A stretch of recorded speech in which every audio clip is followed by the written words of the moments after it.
It's your girl Liz. I'm Em. And this is Making Our Way post B.F.A.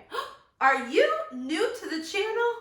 Well, make sure you hit like and hit subscribe so that you can know when all of our future videos are coming out. Welcome to another segment of Tea Time. Woo! Tea Time is where we spill the tea on what it's really like to make your way post B.F.A. or just make yourself in this industry. So, who is our Tea Time guest today, Miss Em? Our Tea Time guest today is a multifaceted artist. Ooh. He is a choreographer, a dancer, an actor, a singer, an influencer. He is all of these amazing, wonderful things. And his name is Mikey Sylvester. Yes! He has so many wonderful, wonderful things to share with you guys. I cannot wait for you to hear them. He has done so much in his career, and we are so excited to share his journey thus far with you. And we cannot wait to see what he does moving forward. So, let's get going. 2 hours later. We are actually going to perform Fiddler on the Roof. Production, honey. Well, we can't all come and go by bubble. What's happening? 3 hours later. Hey there, hashtag survivors. Welcome to the third episode of Tea Time. Yeah. We are here with Mikey Sylvester. He is a singer, actor, dancer, choreographer, influencer, personality, human being extraordinaire. Come on, human being. Yes! And we are so excited to share all of his stuff with you. Mikey, on your mark, get set, tell us all the things go. I am so ready. I'm so excited to be here with you guys. Yeah. Are you Yes! guys No, I'm ready? Are you ready at home? We're not ready. Get your tea, You're honey. not Let's ready. go. Let's go. We're gonna spill some tea. So, how did you get into entertainment? So I actually got into entertainment in daycare.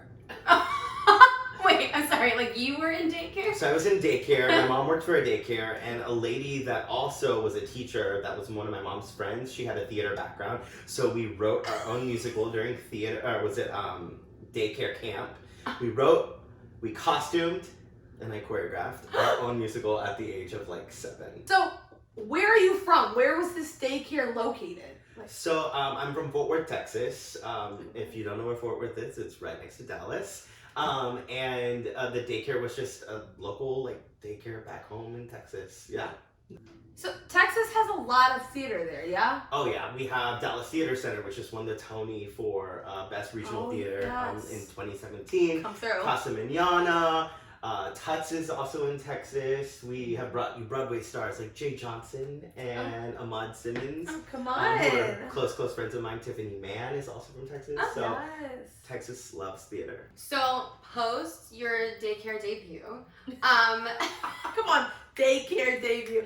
Hashtag it. Hashtag Daycare daycare debut. Daycare debut. started young. After your daycare debut, you were, doing that middle high school thing. Did you stay active in theater? Were you dancing a lot? Like, where were you at as a Awesome. young person? So I moved to a school. I moved a lot growing up, and I didn't really have a chance to do theater until about middle school. I had a theater director reach out and was like, "Hey, you should come audition for our production of Godspell." Fell in love with Godspell. Got cast as Judas. We put together the show. I actually got to help with the choreography for that. Mind you, never grew up in a studio. This was just from watching, movie musicals or watching music videos. It's kind of how I. So you didn't You were, formally trained in dance? Oh my gosh. Wait. Did you get a B.F.A? I actually did not get a B.F.A. Did not get a B.F.A. Did not get a B.F.A. Who knew that you didn't have to get a B.F.A. to pursue this? Raise a hand. Everybody hands go up, and they stay there. I started out in college for a semester, not even a semester, 6 weeks, and then Casa Manana Theater was in a transition period with their producer, and the producer was looking for local talent to come do a production of High School Musical. I'm so sorry. High School Musical, one of the most important pieces of theater of all time. Honestly, Continue. groundbreaking. Continue. And they needed a choreographer for a promo event, and I was like, hi, I choreograph as well.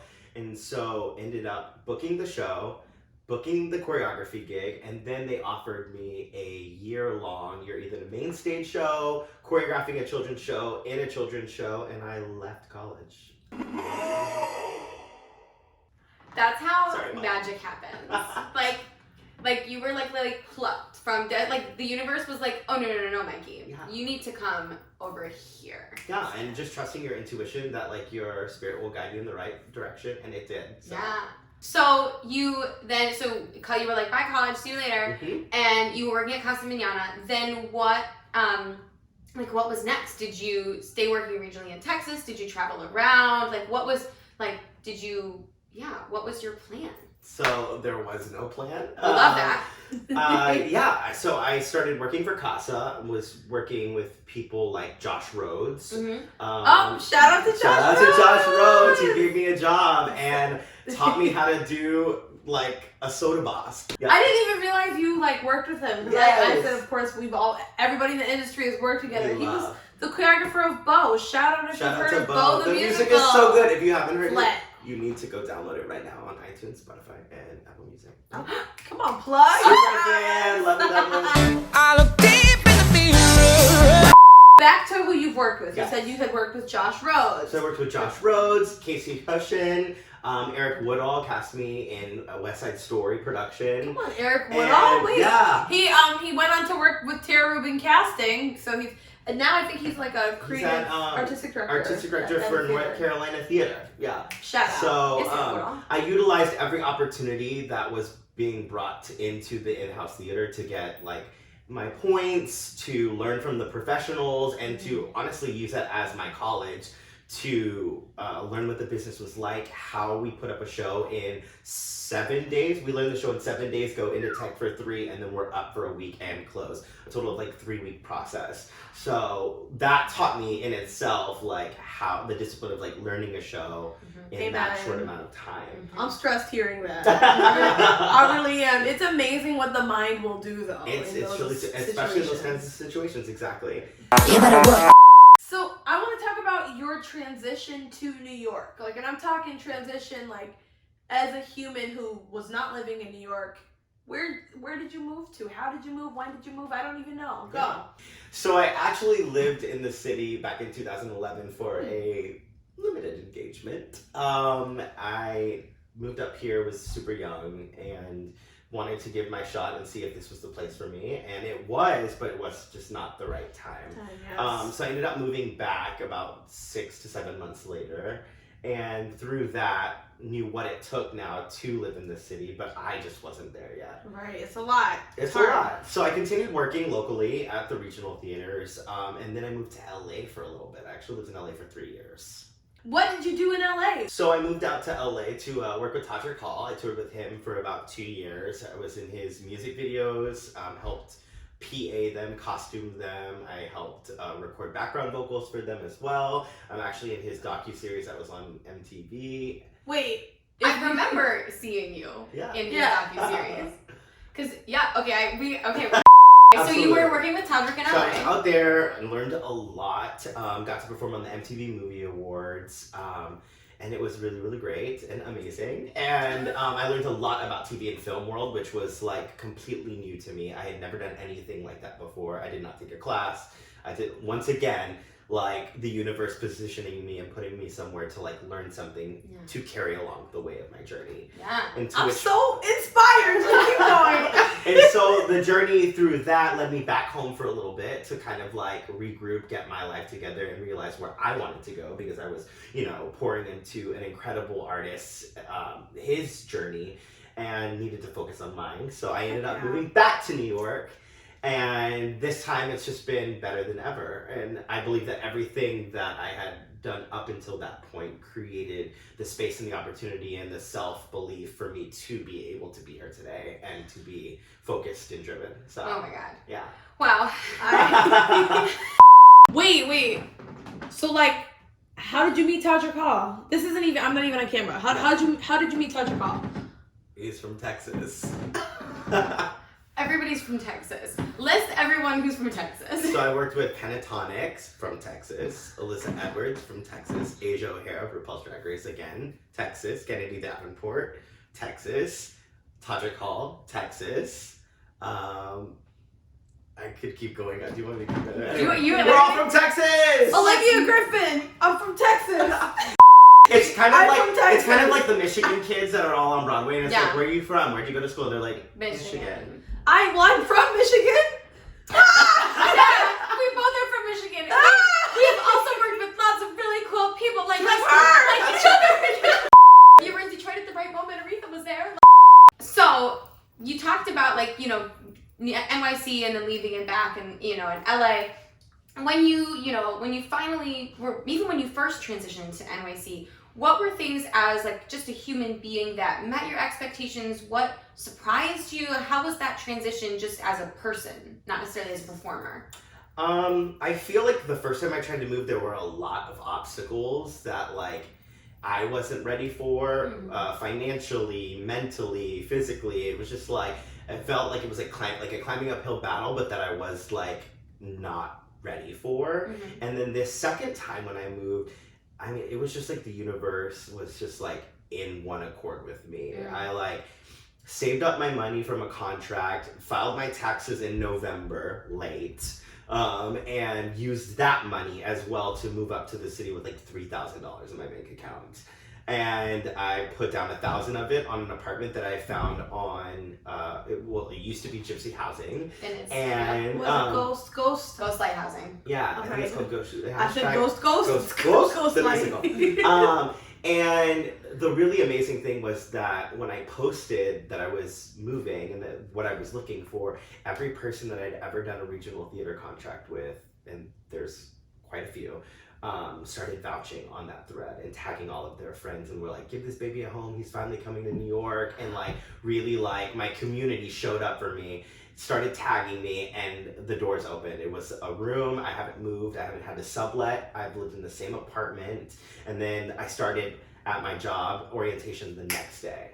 So that was honestly an incredible experience that showed me I'm exactly where I'm supposed to be. Yeah. And since then, it's just been like trusting my intuition that where I am and what I am doing is exactly what I'm supposed to be. Yeah. Which is just truly like taken a lot of the pressure of like the city, because I've already done the work, you know, back home and in LA, and through actual experiences, they prepared me for this transition. Yeah. So then as a performer, you know, because you've been doing, you know, talking about your schedule at Casa Mañana, you've been doing like putting up a show in 10 days. Like that's crazy. Yeah. And then, you know, obviously we all know the artist grind, it's a hustle. Was there anything as a performer that the transition to the city felt, you know, was surprising to you, or what felt exactly as you expected it to as an artist? Totally. I think the hardest part for me was going from I'm doing a show. When I'm not doing a show, I'm choreographing a show choir, or I'm choreographing a high school musical, or I'm choreographing a show at a community theater, to back to doing a show. And I was constantly in a state of creating to come to the city where it's like I don't know anybody other than like actor friends that I've worked with, but like my name is not out there. I didn't have an agent yet, so it went from like being really hyper creative to like not being creative at all, to not really dancing unless it's in a class if you can afford it, to like the hustle of like having to get a job because I had been living, you know, off of art for the last, you know, 7 to almost 10 years before I moved. So that for me was like probably the hardest adjustment, was going from constantly being in a creative space and education and working with my students to nothing for the first year of my New York journey. Yeah. Yo, y'all, that's the grind. That's the reality of it. So wait, I want to just touch on something. So the first year you lived here, you didn't book any contracts? The first year, I ended up going home to do a couple contracts. Shout out to Tuts for casting me in a show, and I ended up doing 2 contracts that year through them. But you didn't book any from auditions here? I didn't book anything from auditions here. I also... Write it down. Just write it down, because don't give up though, because like it can take people, like you get discouraged. I mean, I felt discouraged. It took me over a year to get my first contract here. Yeah. But... Well, and it's it's using that first year to not feel defeated, but allowing yourself to feel motivated and inspired by the opportunity that you have around you. So many of us are like, I want to be in New York, I want to be in New York. We've dreamed of it, we grew up wanting it. And when we get here and it's hard, we lose that chip on our shoulder that's like the opportunity that I have here. You know what I mean? So it's finding ways in the city to inspire you, to keep you motivated. And I think that that was the hardest challenge my first year, was doing that. It was because I was going home, but there was no sense of reward, because like it wasn't, oh, I earned this here. It was, oh, I have a previous great relationship with the theater. You didn't need to be in New York to have that. Yeah. And so for me, it was like, it was still falling flat.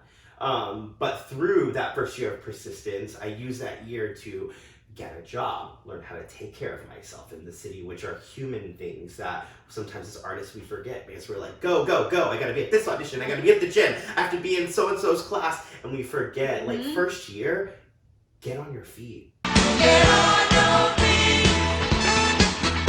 Stand up and take some action. I wanted to ask, like, when did you decide to be a creator, to create your own opportunities, your own work, and Yeah, absolutely. from that? So it was kind of birthed through the need to survive. I, especially back home, felt that I could make a living off of my art through putting, you know, art into the atmosphere. So I started choreographing. I started asking people, can I assist you as a choreographer or as a director? And through that, I was able to make a living off of that, which was a blessing. But when I moved to the city, it became a whole new thing. And the first couple of years, I didn't feel creatively driven. I felt like, who am I? There's so many incredible artists in New York City that it was like, who am I and what art can I offer this city that has a city full of artists? And so the first 2 years was really just about filling myself back up with good things and like taking classes from people, being surrounded by certain artists and learning from them. And then through that, I started to feel that creativity stir again and that need to start putting art back into the atmosphere. And so then you also, though, beyond like the choreography and the direction and all of those, you've also kind of transitioned into influencing. Yeah, which this like is weird. to my social media deficient self, I don't understand. So would you please, for those at home who don't know, will you please explain what that is? I'm so sorry. Okay. I say influencer because it honestly, like, I don't really consider myself one yet, but it's definitely becoming a thing, especially in the industry. People are becoming understudies, and the person who's getting the lead role has more followers than them. So it has unfortunately become a thing that as an actor is part of our job. And navigating that is kind of hard because there's not a class for it. There's not, you know, Not yet, right? in college, you know, they're not, okay, let's talk about social media. And it's not really on your radar until you go into an audition and you lose it to somebody. So hearing through all of those stories kind of made me start to be conscious about like, okay, what am I putting into the atmosphere and what are the things that I want to be known for as far as my brand? And through that, I realized that I didn't want to try and be inspiration. I just wanted the thoughts and the things that I'm experiencing to put them into the atmosphere. And if they inspire somebody and somebody catches what I'm putting down, then I'm doing my job as an influencer to put positive things into the atmosphere. We're positive. So if you don't already follow Mikey, here's his social. Ooh, I'm spilling the water. Spill the tea. It's tea. It's actually water. Ah! Me too, girl. Bye. She's a mess. I'm trying to do that. Okay. I'm doing another take. I'm doing it again. Shenanigans. Okay. I'm trying to do another take. Okay. If you don't already follow Mikey, here's his social media. It's not here. It's up there or down here. Go and follow him on Insta. Go check out his Facebook. You know, do the thing. Subscribe. Follow. Go. Mikey, what is your favorite thing about being a member of this industry? My favorite thing about being in this industry that I've discovered is that there are so many people in this industry that are trying to make training accessible. A lot of times we feel as artists that like we have to go to like, I'm not going to name names, but there are places that are offering like incredible master classes that are so expensive. But then there's also these little classes that you're finding out through Instagram and social media that are like, hey, it's $10. Hey, it's a $5 donation. And they're literally connecting artists with Broadway choreographers and BDC dance instructors, and I'm getting it for a price that I can actually afford. Yeah. And these are things that, you know, make my heart so happy, is that we're trying to build a sense of community through that and make the arts accessible. And I think that that's just incredible, and I think it's important, and I think that the more that we try to look out for each other as artists, the more that we all grow together. And so that's been my favorite thing discovering in the city, is that there are people out here that are trying to help foster and help us to all grow. One of the things that anybody who looks at your social media or you know, knows or talked to you about is that you are good friends with Alyssa Edwards from RuPaul's Drag Race, but also she had her own Netflix show, Dancing Queen. Dancing Queens, which you were on. Yeah. You know, how did that collaboration begin? Where did you guys meet? And you guys, you know, I mean, you choreographed for World Pride this year. Like, this was awesome. So, like, tell us a little about this. So I grew up. Texas. Yep, Texas. Everyone is from Texas. I'm changing my history. And fun fact, so one of my survival jobs was backup dancing for Queens back home, and there was a time where like I kind of wasn't really talking to my family, and so the drag community kind of really embraced me and brought me in because they're like, I could dance and I could choreograph. And so our fierce. Yeah. and so they kind of really embraced me and brought me in, and I met her through the circuit of like, you know, Queens and backup dancing, and became really good friends. I remember messaging her on like, I think it was like, maybe it was Instagram or something at the time. I can't even remember. It could have been, what was it, Zanga? No, just kidding. Yo, Zanga! Comment below! Did y'all have a Zanga? We want to hear about it. I hope I never see mine again. I remember messaging her and I was like, I am such a fan. I'm having this birthday party and I would just love it if you would come and perform at my birthday party. And she couldn't. She had a lot of things going on. She was running a studio and making power moves, but we had this connection, and she ended up inviting me to come teach at her studio and work with her kids on some musical theater elements for their studio competition season.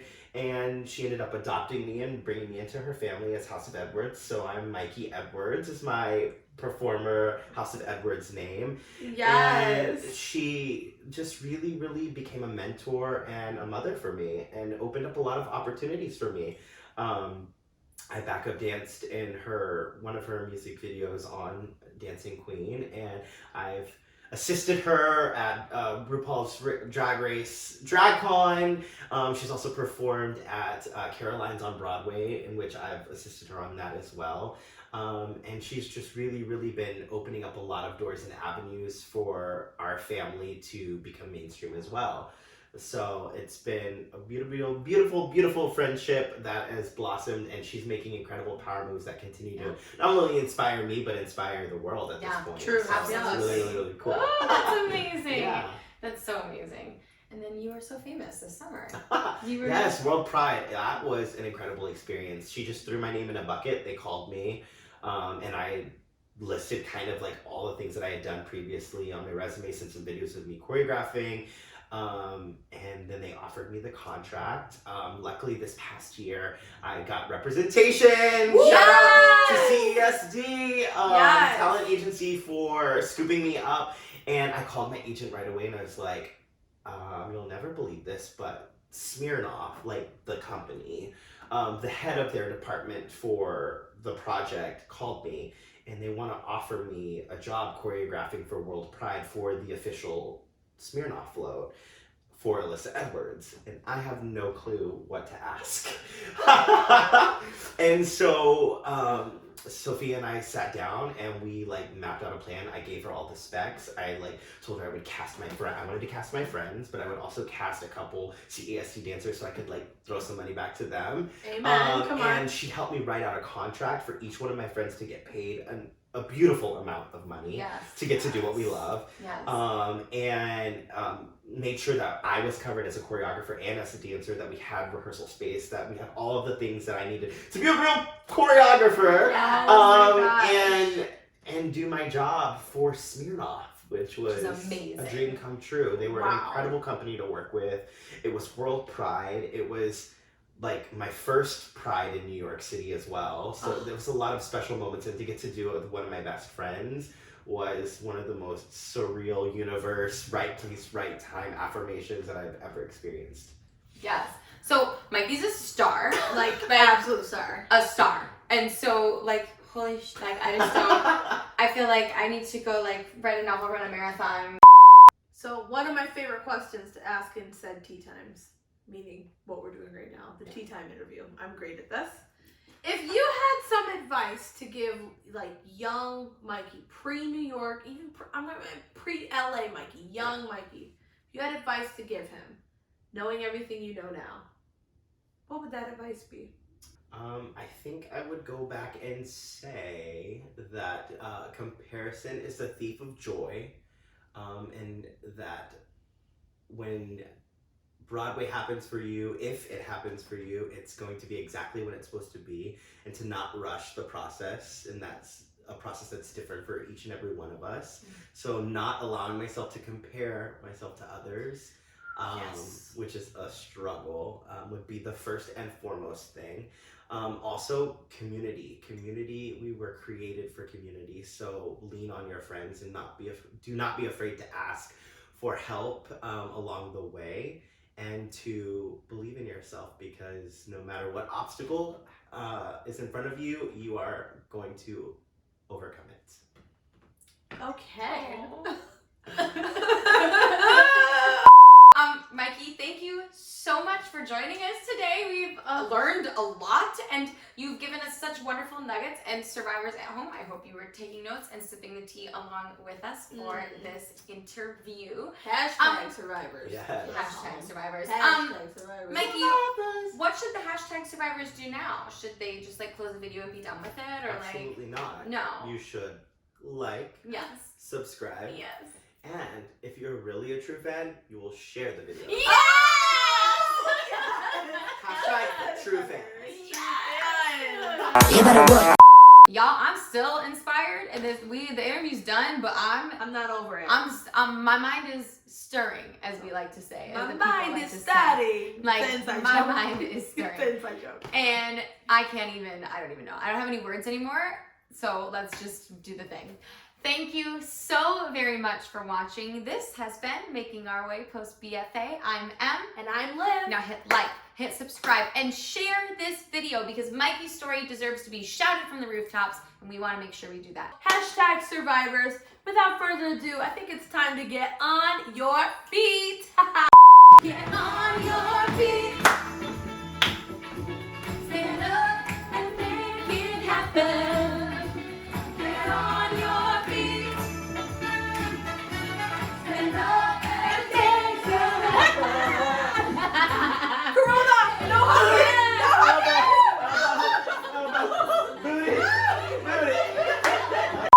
Hashtag survivors, we will see you next time.